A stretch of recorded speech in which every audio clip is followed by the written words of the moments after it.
કુંભ મેળામાં આ વિખ્યાત બોલિવૂડ અભિનેત્રીએ સંન્યાસ લીધો, મળ્યું મહામંડલેશ્વરનું પદ। 144 વર્ષ પછી ગ્રહોનો યોગ બનતા પ્રયાગરાજના કુંભ મેળામાં રોજ લાખો ભાવિકો પહોંચીને ડૂબકી સ્નાન કરી રહ્યા છે। વિવિધ સંપ્રદાય અને પરંપરાના અખાડાઓ તથા સાધુ સંતો અને અનુયાયીઓ ભારતની ધાર્મિક અને આધ્યાત્મિક શક્તિને ઉજાગર કરી રહ્યા છે। અનેક જાણીતી હસ્તીઓ કુંભ મેળામાં ભાગ લેતી જોવા મળે છે, ત્યારે એક સમયની ફેમસ બોલિવૂડ અભિનેત્રીએ મહાકુંભમાં સંન્યાસ ધારણ કર્યો છે।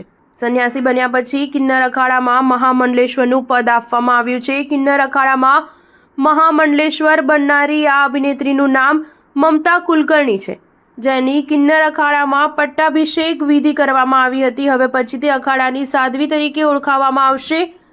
પ્રાપ્ત માહિતી અનુસાર ફેમસ અભિનેત્રીએ મહાકુંભમાં સ્નાન કર્યા પછી સંગમ કિનારે પોતાના પૂર્વજોનું પિંડદાન કર્યું હતું। ત્યાર પછી કિન્નર અખાડાના આચાર્ય લક્ષ્મીનારાયણ ત્રિપાઠીએ મમતાને દીક્ષા આપી હતી। ચાદરપોશીની વિધિ થયા પછી મમતા કુલકર્ણીને નવું નામ શ્રી યામાઈ મમતા નંદગીરી આપવામાં આવ્યું હતું। મમતા હવે પોતાના સાંસારિક નામના સ્થાને આ નવા નામથી ઓળખાશે। મમતાએ અગાઉ એક વિડીયો બહાર પાડ્યો હતો, જેમાં સાધ્વી બન્યા પછી કાશી અને અયોધ્યાનો પ્રવાસ કરવાનું જણાવ્યું હતું।